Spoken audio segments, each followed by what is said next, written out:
Hey guys, it's Jamie Scrimger here, and you're listening to my podcast. I'm a wife, a mom of one, a stepmom of three, a coach, an entrepreneur, and a conversation opener, bent determined to live a kick-ass life. You are looking for raw and real conversations and are striving to live your very best life? You are listening to the right podcast. Life can be hard, really, really hard. But I believe that it's possible to thrive amongst the tough stuff. In fact, I'm grateful for all life's challenges. I really, really am, because I really believe that overcoming the tough stuff makes life that much better. Each week, I am going to bring you tips and strategies and mindset shifts that will inspire you to live your own version of kick-ass life, while bringing you along as I create my own. Thank you so much for listening. Let's dive in.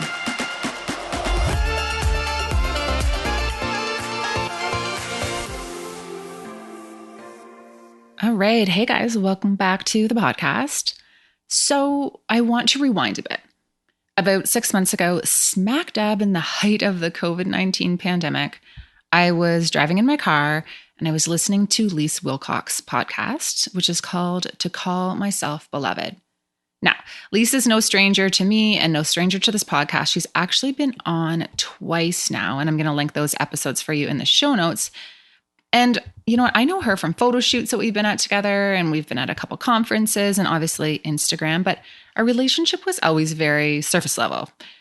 She is a mindset and transformational coach, which, by the way, if you think that sounds super fluffy, I totally get it. I'm a life coach myself, and I think the term is, I don't know, it just makes me feel, I don't know. There's something about, I feel like everyone and their mom is a life coach right now. So that is a different topic for a different day. But if you, like I said, think that's a little fluffy, I get it. Just stay with us here.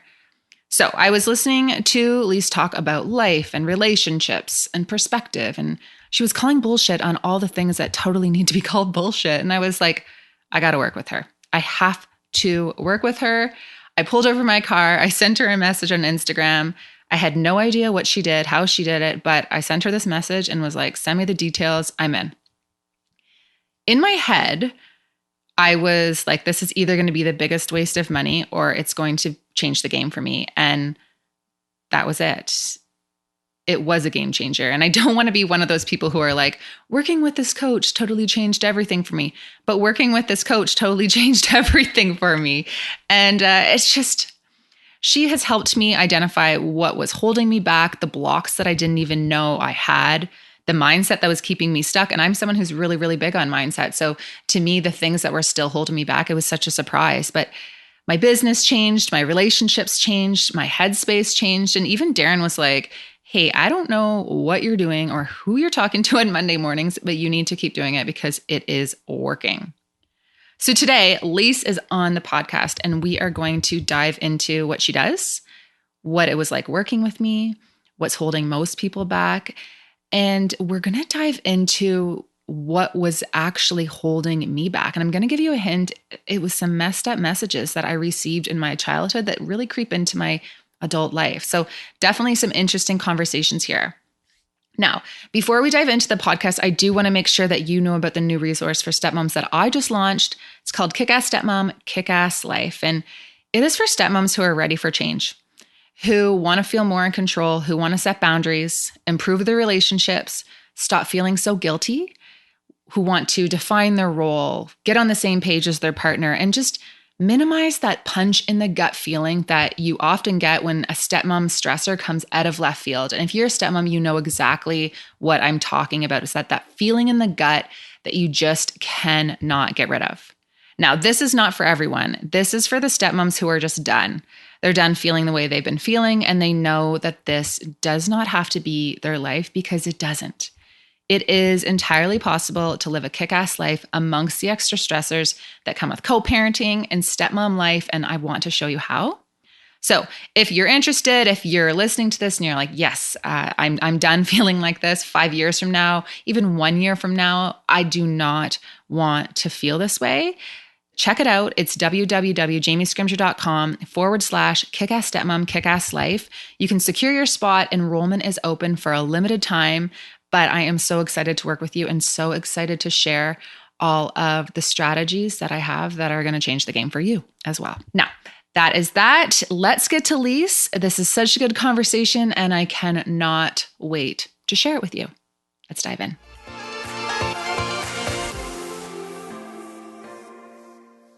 Leisse, welcome back to the podcast. This is your second time on. This is my third. This is my third time. This is your third time on. Well, you're the first person who's ever been on 3 times. 3 times a charm. What can I say? Well, the first and second were a charm as well. So after the first and second podcast episodes that we did, I hired you as my life coach. Yes. So for those who missed the first and second podcast episodes, I will link them below for you guys to check out. But for those who aren't familiar with you, can you give us, your elevator pitch? Who are you and what do you have going on? Buckle up. I am changing the global conversation on emotional health and self-love. One of the ways I do that is through private coaching. And I work with I work with high achieving, very high functioning women.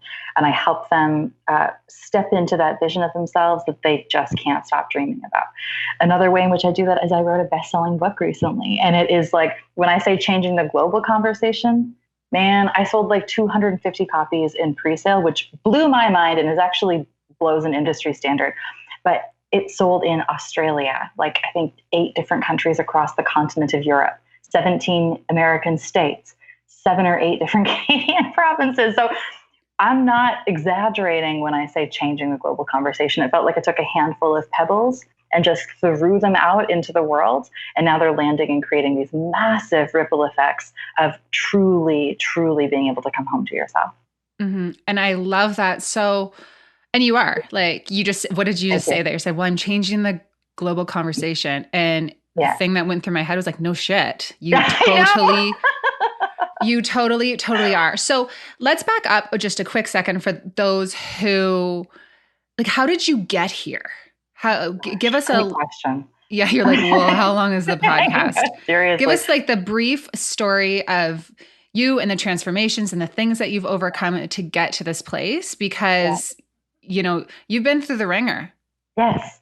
And it's so funny because just last week, just after the book only came out a week ago, and it definitely hit number 1 seller in a couple of different categories, which was really exciting. But it also hit number 6 in the Amazon movers and shakers category. So I was that's so legit. That felt so good. I was just behind Kamala Harris and just ahead of Harry and Meghan, who released their book on the same day. So it was no big deal. No big deal. I don't need the validation, but oh my God, it felt so good. And also last week, Thrive Global did an article on, air quotes, how Leisse Wilcox became an overnight success. And again, I didn't need that validation, but holy shit, did it ever feel good to read that? Because as you know very well, and I know very well, there is no such thing as an overnight success. When your success starts to be recognized, you have this collapse moment of you're at the end of the marathon, or maybe you're just at a significant milestone of the marathon where it's oh my God, I think I did it. So, over the past 5 years, it's been a crazy past 5 years. And the Cole's notes of that are, I decided to leave my marriage. It was picture freaking perfect on the outside, and it was incredibly lonely on the inside. The family that I had through that partner was this nourishing, nurturing, supportive family. And walking away from the marriage also meant walking away from that level of relationship that I had. And it was the most painful and arduous experience of my life. It was also the catalyst in really coming home to myself and truly stepping into who I am as a person. I had a really emotionally abusive childhood. When I used that time to really start healing from that and addressing and being very honest about what actually happened when I was growing up. And, through that came all of these different, I say in the book, if you want to be a phoenix rising, you have to set yourself on fire. And that was a moment of I kind of feel I set myself on fire. And through those flames, all of these beautiful things rose up, through tiny little happenstance things. I was a stay-at-home mom, so I was writing a parenting column because I had been a Montessori teacher and I had so much information about kids and families. So I wrote a parenting column, turned it into a blog. Then I learned how to use social media so that people would read the blog. But then my social media became an Instagram account that ran mostly as a microblog. And from there, I went to influencer conferences and I kind of did some influencing, which is where we met, right? And everything just cascaded and kind of blended into one another until I realized I had actually been coaching people all along, because my love of Instagram turned into starting a mini boutique creative agency with a friend. And we were doing coaching and social media management before anybody was really adopting that yet. And people always turned to my business partner and they were like, so talk to me about branding and sales strategy. And they would turn to me and be like, holy shit, I don't think I can do this. Like, my husband thinks this is just a hobby, and I'm hell bent on proving to him that it's not. Like, this is what I want to do. So again, fast forward a couple of years, people started reaching out to me again and being like, would you consider coaching me? So I was like, oh my God, yes, this is what I've been doing. This is what I'm supposed to be doing. Mm-hmm. Went back, got some coaching credentials, which was awesome. That just totally next leveled the experience, I think, of working with me. And then I got breast cancer. Like, just at the moment where I was like, okay, I'm in this, I got breast cancer. And rather than treat breast cancer as the end of the road, I was like, I'm going to make this beautiful. I'm going to make this experience my own. I'm going to make it incredibly purposeful. And during my chemotherapy treatments, I wrote a book proposal. And like, you know, that kind of, and I started a podcast, which is also like a top rated podcast. And so now it kind of fast forwards us to this moment, looking back of like, what just happened? A lot just happened. And, you know, I'm a single mom of 3. So there are layers of co-parenting and blended family and solo parenting all embedded in there too. Right. And it's just like, wow, wow, this is really what is life? Yeah. What is life? Well, I love it. I love it. Okay. So all of that happens. You are coaching people. You have this like #1 book.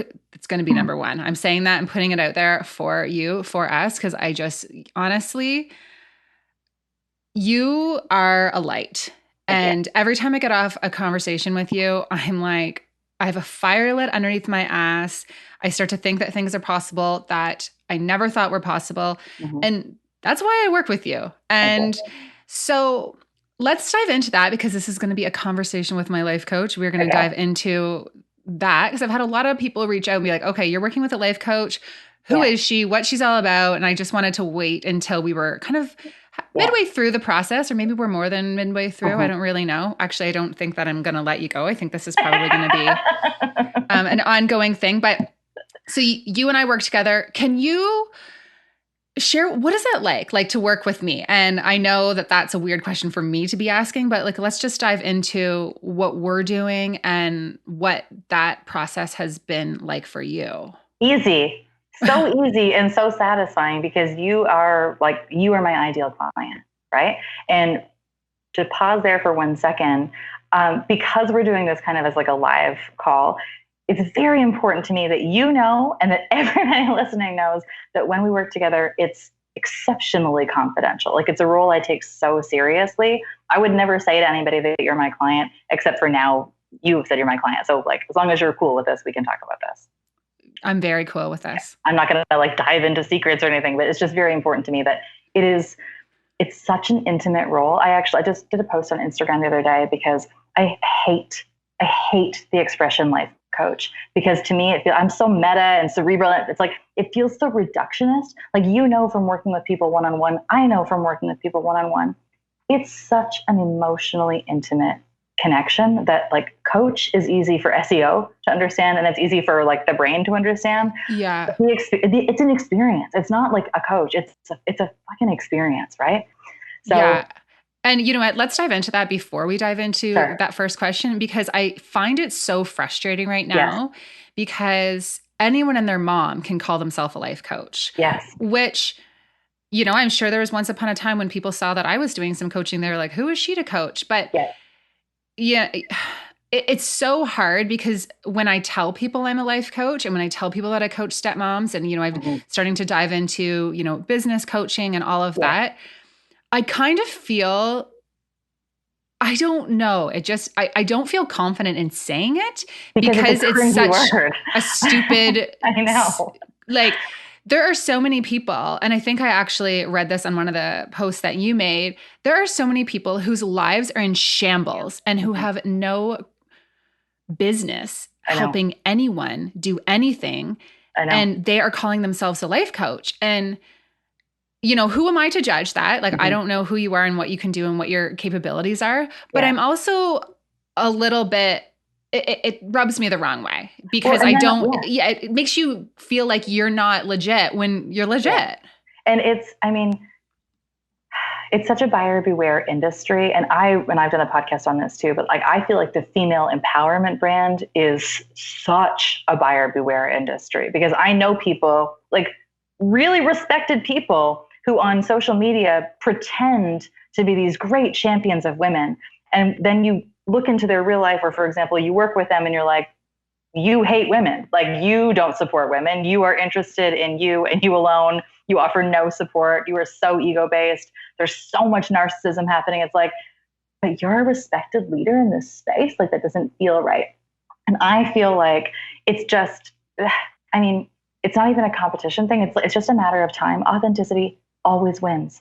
It always wins. And so for me, it's like, sure, let's use the word coach. Understanding what we're actually talking about is mentorship, and I think that there's such a huge spectrum and there's such a huge range of coaching because there's such a huge spectrum and range of people. So you tend to find the coach who you really need at the time. And very often, I'm sure you've experienced this too, as a client and as a coach, like you work with somebody at a certain point of the journey or of the voyage, and then that's so complete that you don't actually need to work with them again because then you move on to the next thing or they move on to the next phase, right? To me, coaching is like, I feel I have this vision of everybody's on their own path. And I think that my coaching is like, I don't mean this in respect to business or in life, but in some aspect, we're on a very similar path, and I can turn around to the person who's like a couple steps behind me and offer my hand to just help pull them forward. I work with people all the time who make more money than I do, whose businesses are like bigger than mine. And still there's that foundational component in their life where it's like, man, and this is my ideal client, by the way, of like somebody who has it all. They've checked off all the boxes. They've done everything right. And they're like, so how come I still have anxiety all the time? Or how come I have this like lingering feeling of self-doubt and imposter syndrome? And that's who I work with. I tend to work with the people who are at the top because it's so fucking lonely at the top. When you are at the top of your game, you're carrying the weight, and you can because you're incredibly capable. But like, that's a blessing and a curse, right? The curse of that is that who's asking if you're okay? Who's checking in on you? When your business is growing and scaling and your life is growing and scaling, who do you turn to bounce ideas off of? It sounds so simple, but it's like friendships aren't designed to handle that. Most marriages aren't designed to handle that. And so for me, that's what the coaching relationship is about. It's like, congratulations on creating exactly what you've created. Now let's talk about some of the stuff that actually scares you because you're still allowed to be human. And let's heal that stuff so that you can really feel grounded and at peace and secure with exactly who you are at every stage of your life so that you can keep doing what you're doing. Yeah, for sure. And it's about the challenging too. Like, you're challenging that thought process. Yes. And that's what I found was super helpful for me. There's things that let's dive into that. Okay. But you know what? Let's backtrack. Okay. So let's go back to the original question. This is actually part of the things we talk about in my coaching is how I'm all over the place and like doing so many things at once. No, I would call it a spiral model of thinking. So yeah, whatever. It's like a bowl of spaghetti. Okay. So what's it like working with me? What's that like? Easy and dreamy, because you are somebody who you're so clear on what you want. And when you're not clear on what you want, you're also clear on that, right? So like, that's really easy. Another component of working with you is that you're somebody who isn't just like, and not that I have any clients that are like this, but it's not like, oh, one day I would love to do this. You're like, I actually want to create X, Y, and Z. So we talk about the emotional blocks or whatever the blocks are that are preventing that. And then you're like, okay, cool. I worked through that. And now I finished X, Y, and Z. I feel amazing. It's like, okay, like this is what I'm here for, right? Like, this is lasting change. We are creating lasting change. And you are somebody who's so self-aware and so open to creating that lasting change, even if it means having your current patterns interrupted and your current thought, behaviors, action interrupted. That's why you hire me, because you want to create lasting change in your life. If you're somebody who doesn't, and a lot of people are like, I'm too afraid to work with you, because they're too afraid to interrupt those patterns, even though they're not happy with them, right? So that's why it's like dreamy to work with you, because it's like, hey, Jamie, you're saying this. I'm hearing you say this. Let me mirror it back to you. Yes, that is what I'm feeling. Okay, cool. Have you thought about this? Have you considered this? Interesting how we can observe A, B, and C all happening in different areas of your life. You get the aha moment. You take action. You do your thing. You feel great. I feel great. And it's just like, it's awesome. Yeah. So what do you think was holding me back? Because I know when I decided to sign up with you, Yeah. first of all, I didn't know what you were going to do because I didn't fully understand it, but I was just I just felt pulled to work with you. And I was like, this is either going to be the biggest waste of money and the weirdest thing I've ever done, or it is going to change the game. And I'm ready to take that. Like, I'm willing to take that risk. Yeah. I had no idea. And then even when I try to describe what you do to people, I was like, I'm sorry, this is not sounding right. You're just going to have to check out our Instagram. I can't fully do it. This is my greatest challenge. This is my greatest marketing challenge. This is my greatest block to like growth, because I don't know how to explain this in words. And I started to say it to people recently. It sounds so arrogant and it sounds so douchey. So forgive me. I feel like I'm the Wizard of Oz. Like, Jamie, what do you need? Come to me and we're going to figure that out, and I'm going to help you get there. Joe Blow down the street, what does he need? Okay, he can come to me and I'm going to help him get there. I feel like I understand the human experience. I have like crazy high emotional intelligence. Like, it's crazy high. I feel like I understand the emotional experience. I have had such a challenging life and also such a life of privilege that it's so blended together that I think I understand the emotional experience. And because I'm so cerebral and I like to get very contextual and very granular, I think one of my strengths is that I look for patterns that other people don't know exist. And I don't know, how do you make that SEO friendly? I don't know. I haven't figured it out yet. I can tell you most of the people who come to work with me say almost that exact sentence. I don't know why I need to work with you. I don't really know what you do. But I know that I'm feeling really drawn to working with you. And it's like, either this is going to become my marketing campaign or I have more work to do internally. It's going to be like word of mouth for sure. Yeah. So you're talking about things that are holding people back. What was holding me back? What do you think was really, and you can say it like, okay. Let's get really real. Cause I do think that you were just talking about people who look at people online or people who, appear like they're super successful and no one asks them if they're okay. Everyone thinks that everything is great. No one thinks that there's any struggle there. And I question myself all the time and I'm constantly reevaluating things, which is a really great thing. And I do think it's one of my strengths because I'm always checking in and wanting to go to the next level. But I found myself in this pattern of doing the same thing over and over again and expecting different results. Totally. And there's a lot of blocks there. And I still do believe there are a lot of blocks, things just kind of holding me back. So what do you think? I'm going to make it so easy for you, but like, what do you think has been the biggest block in making you go forward or holding you back? Well, I didn't think you were going to be questioning me. I think that, I think that people look at other people online or they're looking at people that they look up to. And for some reason, they think they can't achieve that. Mm-hmm. And I believe sometimes I'll be in the it's the imposter syndrome, or I can't do that, or my life isn't like that, or I would never be able to grow like that. Yeah. And I do think it comes with the people who you surround yourself with, the messages that you were told as a child. It's just so loaded, all the messages that you're receiving all the time. So I think I don't fully have an answer to that. So I do think that you need to answer that question. But you hit it on the head.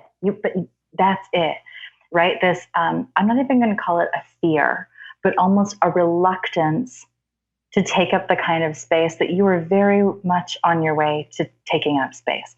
Yes, it's early programming. Yes, it's people you surround yourself with. Honestly, sometimes I think there's a Canadian element. Like, I think it's so easy to look to the US and be like, oh, she's a household name. She's a household name. But, we're in Canada. So, and I think we kind of forget that, like, it's equally as possible in Canada to become this person, like this person that everybody knows. So I think observationally and from what we've talked about, that is the block. It's this reluctance to step into this like big version of you. where does that block come from? Well, then it gets really interesting, right? Because then we start to look for those patterns of observation and patterns on repeat. And where are those fears coming from? What are those fears telling you as feedback? What stories have you created, or what stories has somebody else created that you have chosen to follow? And then where is that all stored, and how do we let it go? And I think that's it. Sometimes I think it's like a fear of being seen. I don't think this is unique to you, by the way, but it's that like genuine fear of being seen. And when you are successful, and when you're becoming more successful, and you're about to take that like big breath leap into like, oh my God, I'm going to take the next step. It's layered with vulnerability, because I think it's naive to gloss over the human experience or the human condition of like, what happens if this doesn't work out? You know, like, of course you have to think that, because that's a natural response. And I think the work that we do together allows you to safely feel that as a strong, capable, overachieving, like shit together woman.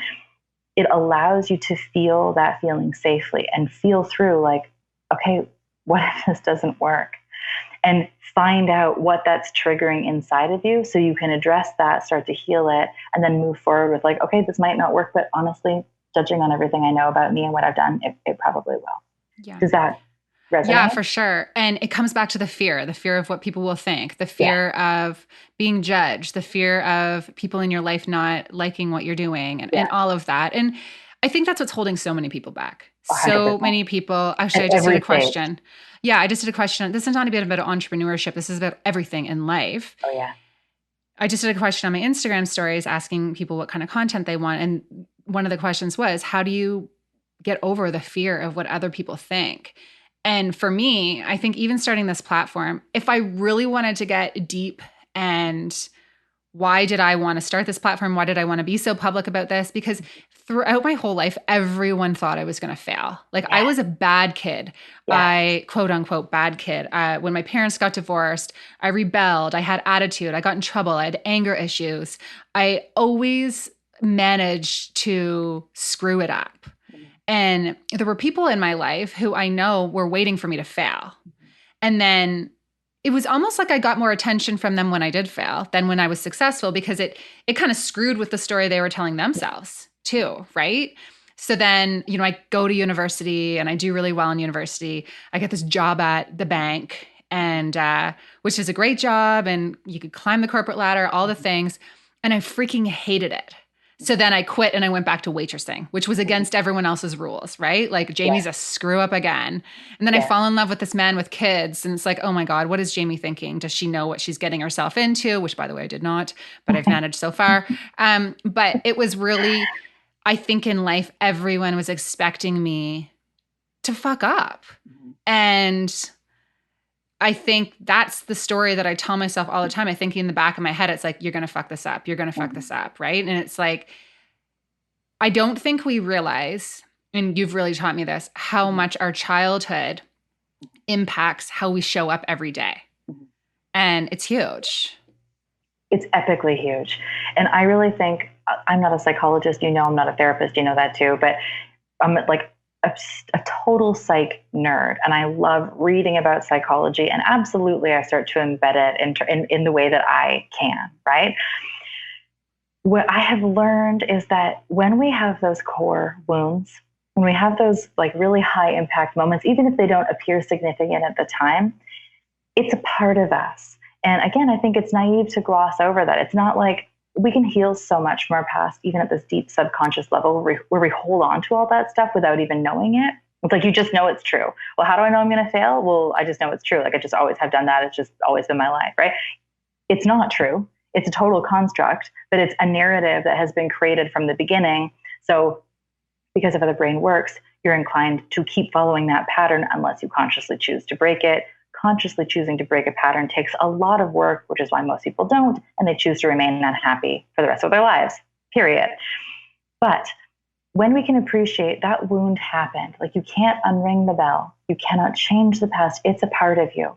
What you can do, which is again where I think I excel, which is where you excel as a client in this regard, it's like, so be aware of what that triggering experience is. be aware of that story. And instead of shaming it or feeling shitty about it, name it. Be very, very honest with yourself of like, I'll tell you, I have a deep fear of abandonment and of being unlovable. I know that.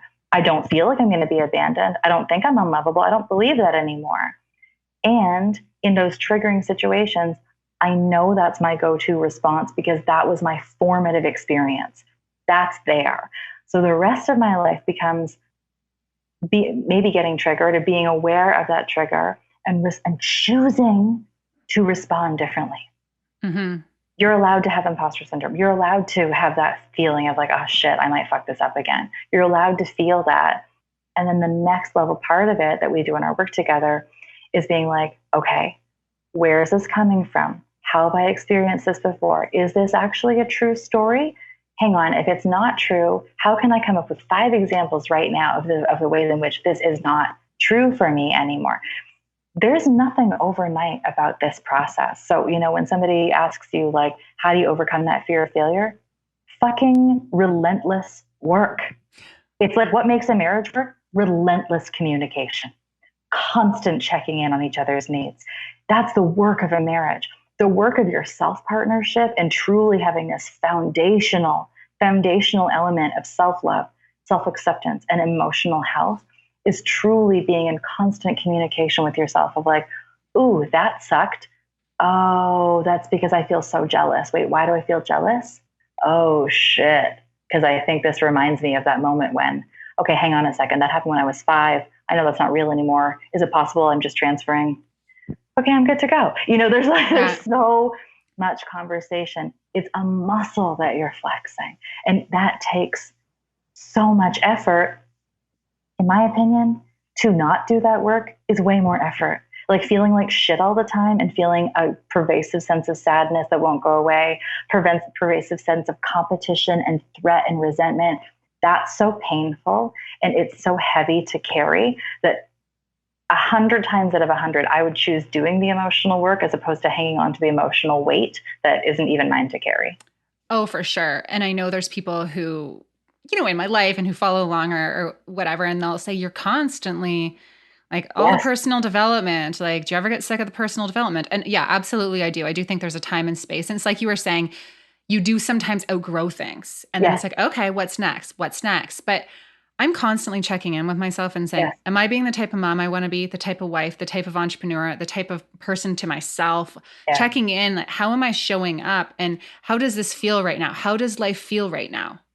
So And I think for the most part, it should feel like you're moving forward and good. And there's 2 things. Like, one, there's a misnomer that like when you do this work, you're going to feel happy all the time. Nope, because that's not what the human experience is about. But feeling grounded, feeling whole, feeling full or centered, and just kind of content. If you can feel that way most of the time, congratulations, you've learned how to game your own system and truly embody like what this is all about, right? Mm-hmm. And it's not about being happy all the time. It's about being content with who you are and where you are. It's about realizing, I have this crazy ex, or I have this insane person in my life, or I have a chronic illness. That is happening. How do I make that my own? How do I make this my story? And how do I flow with it as opposed to fighting it all the time? There's so much acceptance involved. And I think when we sink into that or really commit to that acceptance state, that's how you win. That's how you win this game, is because you realize that it's just about how you feel in the moment, and you actually have choice and control over how that is. Mm-hmm. Well, I'm just thinking back to, this is the stuff I tell my stepmoms in my community all the time. It's how do you thrive amongst the tough stuff? Like, you can live a kick-ass life amongst the challenges. Yes. You got a crazy high conflict ex-wife. Okay. You have financial hardships. You have whatever it is that's going on in your life. Yes. That is part of the human experience. You can feel content and happy and thrive amongst it. You're not going to feel that way all the time. You're still going to have those emotions and those ebbs and flows. But overall, you can still live that great life amongst it all. And I think sometimes people get so caught up in worrying about all of these things that they can't control that they forget that there's so much that they can. Yes. But that's a whole lot of freaking work. Well, and it's also totally not sexy, right? It's not sexy to be like, no matter what happens, I will be okay. That's true. And that is healthy. Thinking like, oh my God, if my partner died, I would never recover. That's not healthy. That is a codependent framework that we've created and we've supported in Hollywood. But if you are truly living an independent life as part of an interdependent whole, you know that while there would be grief, while there would be trauma, while there would be tragedy, you know you would still be okay. And that's just like, it's this Buddhist approach to life that it's like, nothing is good or bad, it just is. And how do we, like, it's kind of big picture, but how do we get into that state of just acceptance? And, you know, I have no breasts. I chose to remove my breast during cancer. That at the time, I thought it was going to tank me because I'm single. I was like, I will never find a partner because I don't have boobs anymore. And now I'm like, I don't know how this is possible, but like, I've never felt more confident or beautiful or sexy or attractive in my life. Oh, wait, I am so secure in who I am. Nothing can fuck with that. You know, it's like this radical shift in thinking. It's so radical and it's so quiet because it's so individualized. Like you feel the shift and then people around you will be like, you seem different. You seem more grounded. You know, like what's going on in your life right now? The other thing I was going to say about that, like constant pursuit of self-development, that can unfold in two ways. One, it becomes a reach for people. Sometimes people just get like, they read every book, they listen to every podcast, they do every course, and they never take action. Mm-hmm. They remain in constant inspired mode. I feel so inspired. I feel so motivated. Cool. What have you fucking done with that inspiration? Like now, this is so bad, but like now people are like, you're such an inspiration. And I'm like, damn it, I shouldn't be. Like I shouldn't be inspiring you to take action in your life. Don't be inspired by me. Do the work. But nonetheless, there's like that camp of just constant reaching for more inspiration without doing the other work. But the flip side is that what you do, I believe, is you have that self-reflective quality because you're checking in a forward-moving way. Now, the opposite of that, imagine being in a marriage in which those two people were not checking in on the marriage. Imagine being someone's client who wasn't checking in on the user experience of that relationship. You know, if Nike made a pair of shoes and then never checked on the quality of their shoes again, it would be a really shitty running shoe. So for you to be a service-based business and a mom and a stepmom and a wife and a sister and a friend, to me, like living an engaged life, appreciating that you are an active co-creator of your experience in this life, it demands that level of self-reflection and checking in. It's like self-communication, right? To me, it's so basic. And I know it's not basic. I know that it's like, it's definitely a point of arrival. But to me, that's like, of course you have to check in, because then how will you know if you're actually moving forward or if you're staying stuck?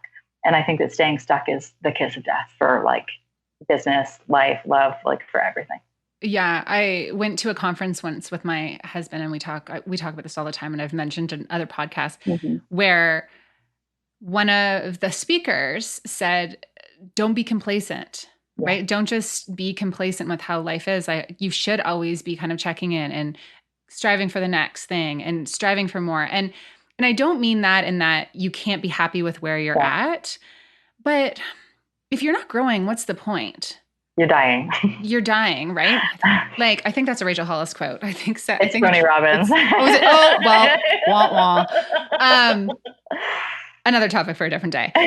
So, yeah, like, I just think there is something behind always trying to do better and be better. And I think that if you're not, you're just kind of living.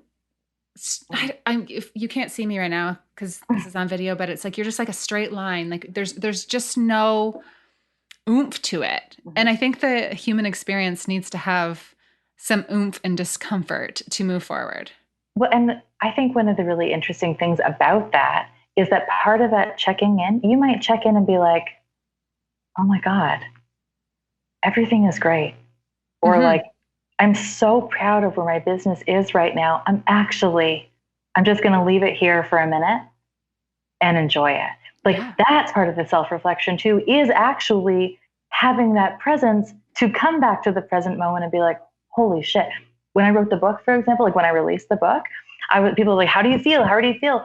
And at first I was like, I don't know how to feel because I have no idea what happens next. Like I've been working towards this goal for so many years and now it's done. And, but now that headspace is like, oh my gosh, I don't know what happens next. How cool is that? I've launched this thing and now I'm able to just sit in it and be curious about it and dwell in it. And that's a huge part of the self-reflection. In your marriage, you might check in and be like, you know what? Things feel so good. Or maybe they need work. Or maybe our kids need this level of attention they weren't getting before, whatever it is. Without self-reflection, you actually don't get that invitation to even like clap for yourself in that moment. Right. And if you think about it, we're trained not to clap for ourselves. I know. I was super proud when we started this podcast episode because you're like, I'm doing this and this is what I do and this is who I am.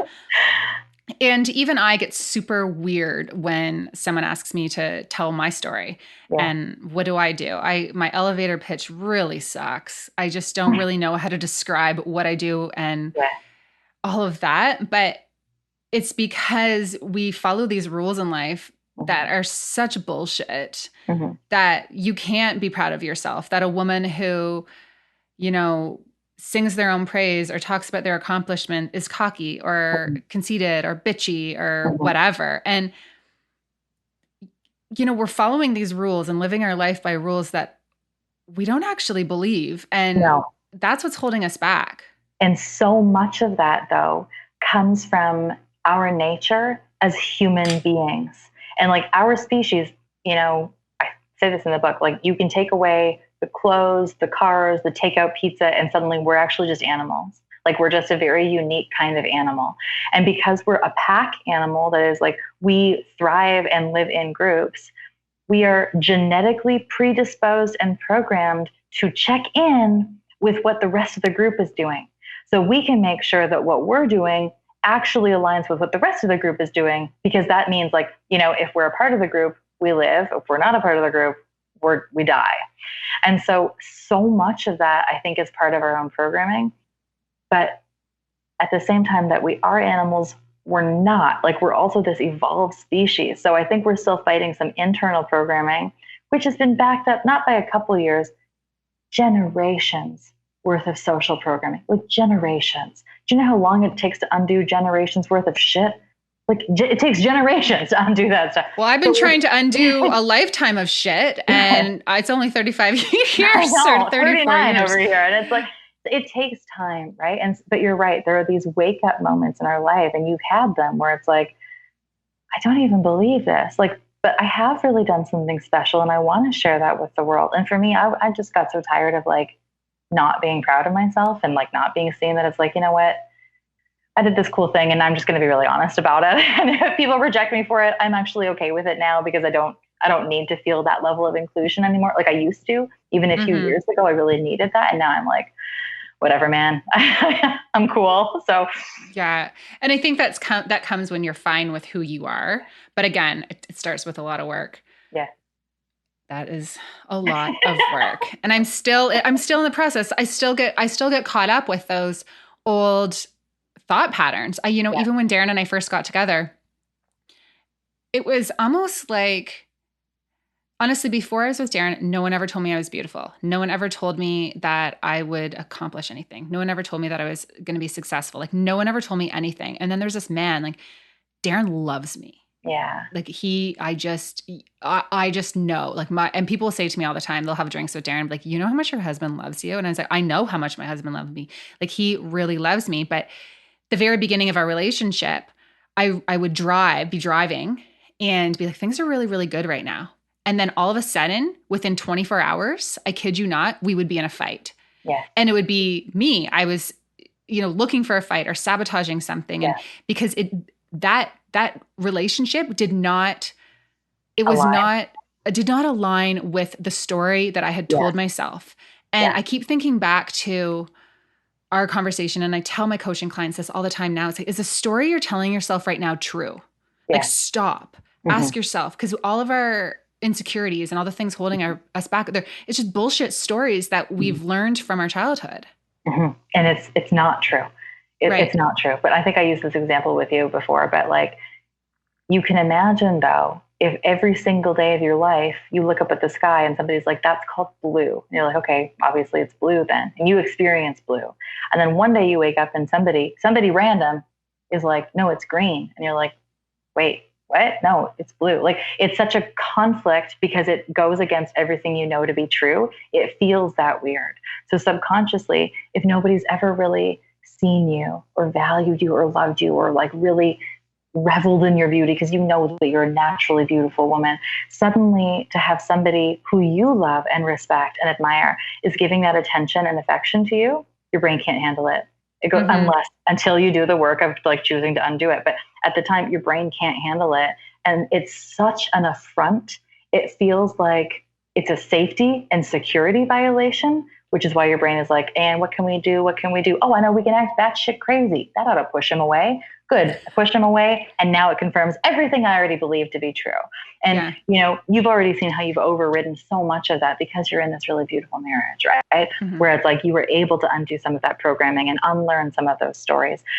I love the analogy, though, that like it doesn't mean that wound is gone, right? That's probably a trigger for you. It's probably a core wound. And, you know, if you can imagine that you cut your arm, like you cut your arm in the kitchen with a knife, and then it heals, you have a scar on your arm and you probably don't even notice it, right? Then one day you're cooking at the stove again, it's a gas stove, and your arm just gets a little bit too close to that flame. And all of a sudden it's like such a jolt. You're like, oh my God, I forgot that scar was even there, but it's really sensitive tissue. So obviously it feels the heat first. We have emotional scar tissue. So when you get close to one of those really triggering moments or one of those very hot moments, your emotional scar tissue is triggered. And all of a sudden you're like, oh my God, like where is this coming from? And that's when you start to engage this other part of your being, of your brain. And it's like, whoa, whoa, whoa. That's just some old scar tissue. I'm just going to give it some love and attention and affection and see what it needs to further heal. You don't judge your arm for having a cut on it. You don't shame yourself for being clumsy. It's just like, oh, right, I just need a little more attention there. Our emotions are like that too. Like we're constantly getting feedback from how we feel. And when we listen to that feedback, it gives us these like crazy valuable insights as to what still needs to heal deep down. When we repress it or we shame it or we ignore it or like we reach and reach and reach for other stuff, we're ignoring like part of our true self that is calling out for our attention that we're choosing to ignore. You tell me which is a healthier way of moving forward, right? Like which is a more embodied and more empowering way of living your life. And it's uncomfortable, guys. Like it is so, so uncomfortable. You know, you even followed up on a couple calls. Are you okay? Like, are you going to be okay today? I was like, oh my God. But it's a lot.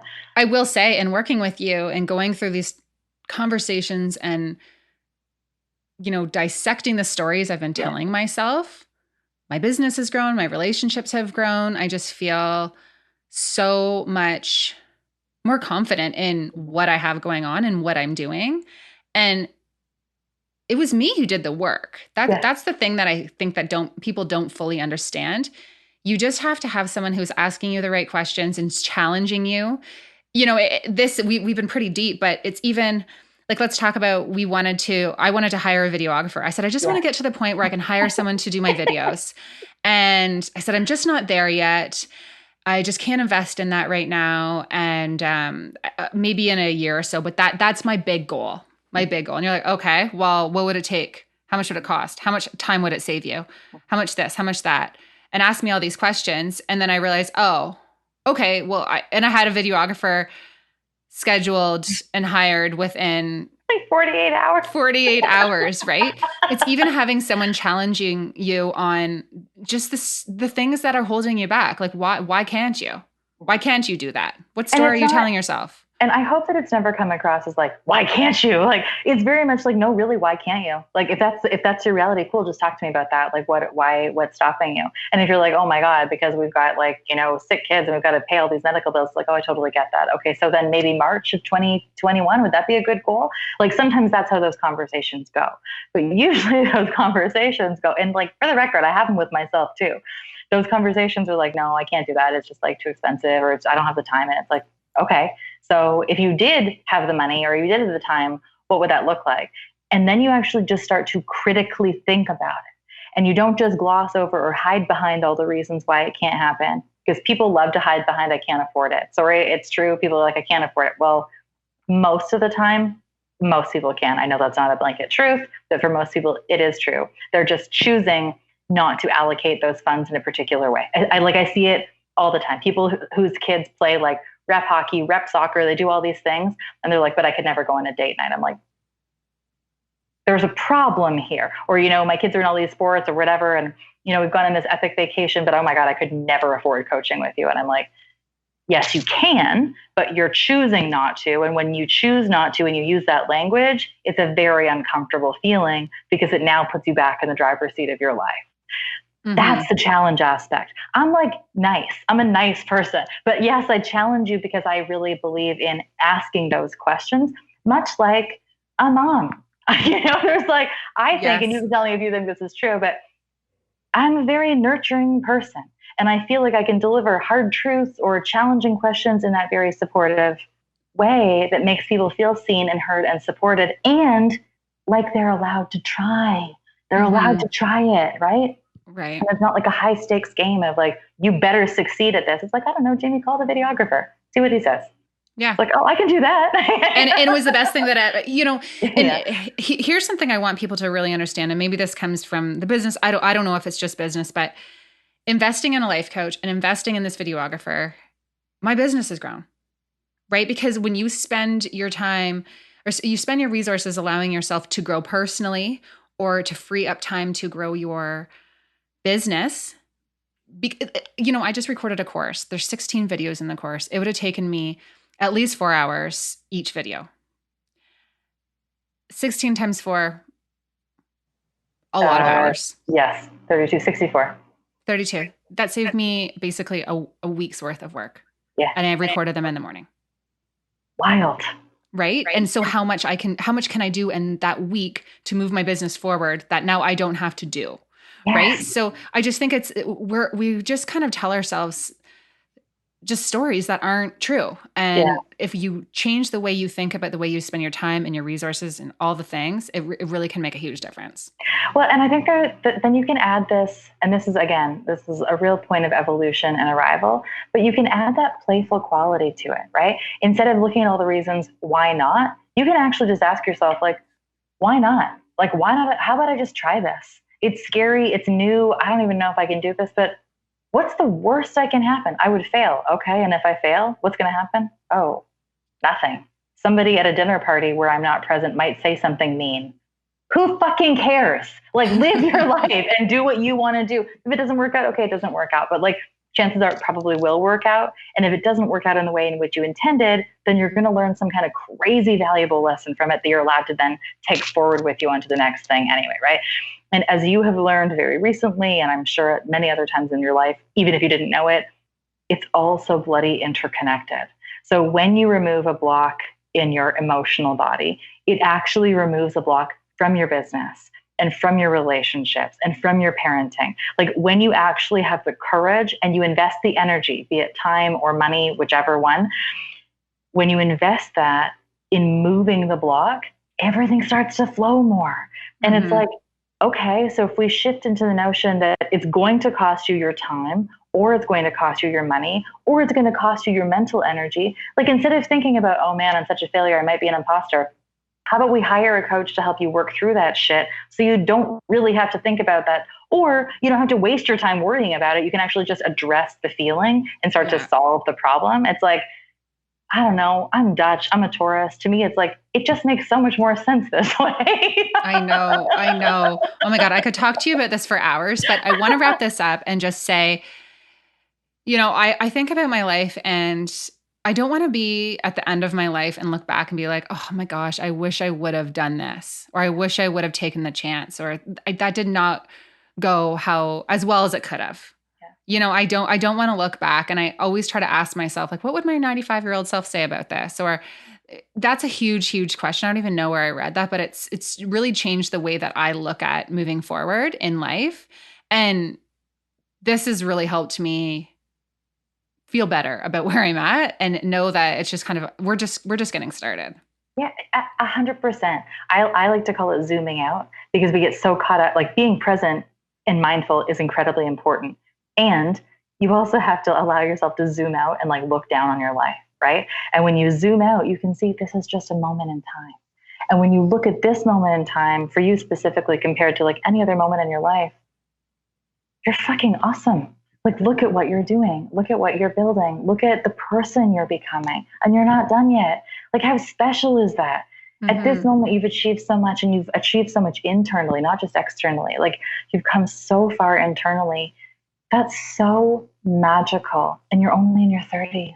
Like, you have so many more years ahead of you. You have so many more people who are going to come into your space and who are going to learn from you and pay that forward. Like, how can you not get like so turned on and shivery by this? Because it's just, this is actually how we change the freaking world. We just show up and give ourselves permission to be who we are. And then we watch, like we just watch the magic. Yeah. And you know what's so messed up? As you were saying that, I was like so uncomfortable, right? Because we still get uncomfortable feeling and hearing those things. Yeah. So anyway, that's a different session. We can dive into that for sure. But all right. So where can people buy your book?